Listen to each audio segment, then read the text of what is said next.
Alright, what is going on, guys? HC Jammers here, back with another YouTube video. It's a lot different than the usual videos that I usually upload, but yes, that's right, guys. It is a Final Fantasy Dissidia NT on my channel once again. I mean, the last time I was playing this game or talking about it was back when the closed beta was up and running. But this video you're going to be looking at here today is exclusive footage of Kuja from Final Fantasy IX, the antagonist from Final Fantasy IX, here in Dissidia, one of the characters I've been itching to play.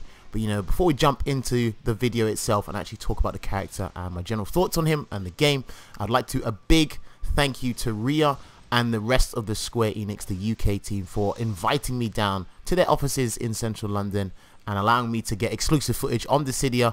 Not just for Kuja, I did get one or two other characters as well that are playable, but they allowed me in the offices, allowed me to, you know, just play the game and get my opinions, and allowed me to record some footage as well and showcase it to you guys before the game comes out, which the game does come out at the end of this month. We are in 2018, and Final Fantasy Dissidia NT for PS4 will be out on the 30th of January. So yes, like I said, the gameplay you're going to be seeing while I'm talking in the background is going to be gameplay of Kuja, the antagonist from Final Fantasy IX. This is probably my favorite, villain from the Final Fantasy series as a whole. And I hope you guys can agree with that as well. Maybe you guys have different ones. We have different things or different opinions of Final Fantasies. But yeah, I played this guy, and when I saw him announced, I said, yes, I definitely have to have this guy as part of my repertoire of characters for when I do play the game. And I was under a very strong impression that Kuja would be a marksman. I couldn't have been further away from the truth. Kuja is actually an assassin, and when I was told that, I thought I sold a dream. But you know, I just had to play him regardless of what class he is, because there is 4 types of classes in Dissidia. For those of you who don't know, there is Vanguard, there's assassins, there's marksman, and there's specialists. And Kuja is part of the assassin, but he looks more like a marksman to me. But I believe he might be the fastest assassin, but he's the only assassin that hasn't got like a weapon. He's got ranged attacks that look like they're basically spells, and you think, oh, okay, you associate spells with marksman. And the thing with Kuja you have to remember is, since he hasn't got like an actual physical weapon, you have to be very cognizant of his range, and you can't get carried away with mashing buttons, otherwise you'll get killed for it. But like any other assassin, he's very nimble, because assassins are supposed to be. I mean, I believe they're allowed to triple jump. And he's got great movement. I'd say his HP attack between Ultima and Flare Star. I mean, if you've played Final Fantasy IX and you faced him in the final battle before Necro, you'll know that 2 attacks that he had was Flare Star and Ultima. Ultima was his strongest move in the game, and he does have that here. That is his second, or that's part of his second set of attacks for when you actually customize this class. So Flare Star and Ultima, they don't have a lot of range. I mean, the HP attacks, they're strong, and when you've got the opponent wall splatted, I think that's when his HP attacks are very, very effective. But for the most part in the gameplay you're seeing now, I was just sticking with Flare Star because a friend of mine, Darko Strife, shouts to Darko Strife, he said, you know, it's probably going to be better to pick Flare Star over Ultima. But I did try Ultima beforehand because I got invited to Square Enix a couple of weeks back over the Christmas period. And then they invited me back again. I said, no, I'll just stick with Flare Star. With this one, I was enjoying it. So Kuja's attacks, you know, they differ between, you know, fire spells and I want to say ice spells, but probably not, crystal spells, shall we say. And because the ranges can be very deceptive, you have to be very close. But me and having that marksman mentality, I'm not one of being that close all the time. And if you misjudge his range, as I said, you could get punished for it, wall splattered, and then you could lose the game because of it.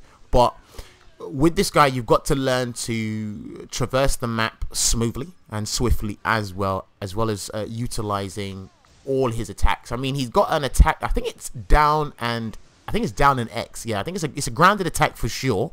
And if you're familiar with traditional 2D fighters of the term anti-air, his down and X attack, it actually is an anti-air, and it's absolutely beautiful. Launches the opponent up. I believe it leaves him in a floating state for like a couple of seconds, so you can actually get an air series afterwards. And once you do that, if you're near a wall, then you can go and do the HP attack to inflict massive amount of damage. But obviously you need to amass a huge amount of bravery attack before you can actually launch a HP attack as well. But overall, I feel this character, like I said, he's an assassin, but he'll play a big role in terms of probably distracting the enemy and going in like Vanguard, just going in and staying in. He doesn't really benefit from staying back. He has to be in because, like I said, he's not an actual marksman. He may look like one, that's what I'm saying. His playstyle seems very deceptive, but he's not a marksman. He is an assassin, so you got to be in and you got to stay in. But don't get carried away with the way he plays, because, like I said, if you get too close for comfort against other characters, then you just will get destroyed.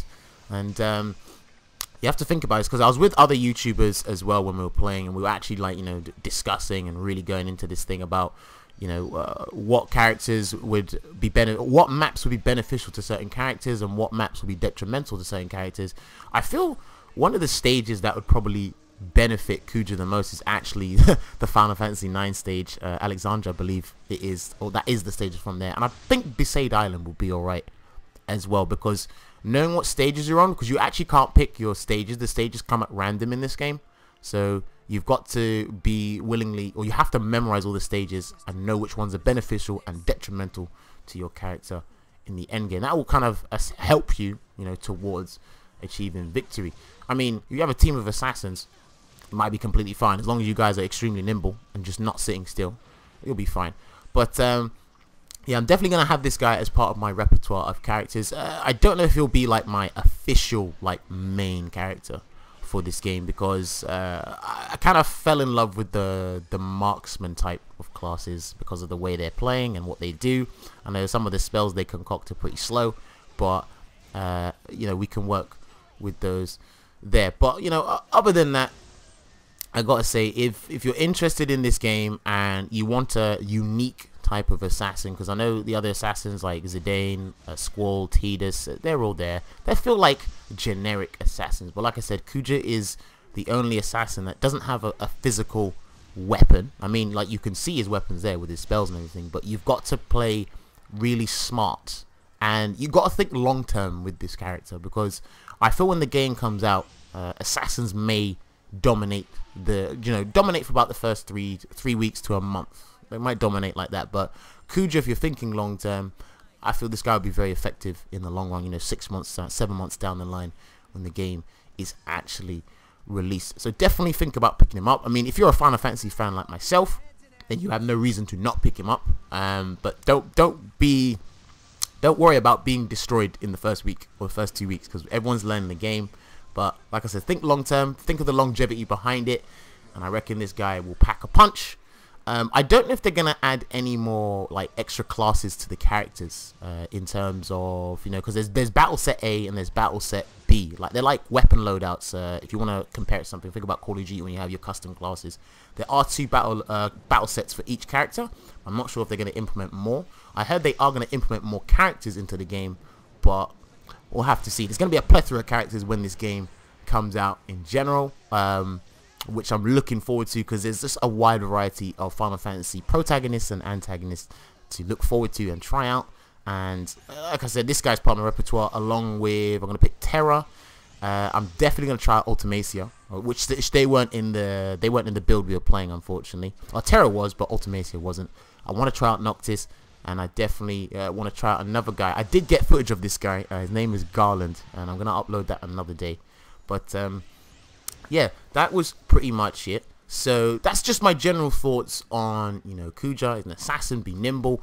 Think long term with this guy. Don't be deterred by the range of his moves. I know you think he's a marksman type of guy, but he isn't. You've got to be up close and personal, and you definitely got to use this guy with a purpose. I think anyone who masters this guy, I'm going to just refer to you as a Kuja specialist, because that's what you got to be going around with. I mean, it's going to take a while to get used to, but just because he hasn't got a physical weapon, sorry to regurgitate the same lines, just because he hasn't got a physical weapon doesn't mean he won't be good. It'll just be probably relatively easy to pick up. It'll be very hard to master at the end of the day, but trust me, it'll be a gratifying feeling when you get this correct. So yeah, that's just my general thoughts on Kuja. Hopefully you guys enjoyed this there, and like I said, big thanks to Ria and the Square Enix team at the UK offices for inviting me to play this guy. I mean, I've been itching to play this guy for ages.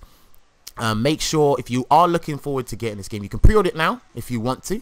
I'm not forcing you, no one's stopping you either, but it does come out at the end of the month, the 30th of January, and I tell you what, this game is probably going to blow up, simply because if you're a Final Fantasy fan and you itching to play like a 3v3 arena fighter game, then you will definitely enjoy this game here. So this has been your boy HC Jammers. Hopefully you guys have enjoyed the Kuja gameplay in the background, and I will see you guys on my next Final Fantasy Dissidia video. So until then, take care guys, enjoy the rest of your day.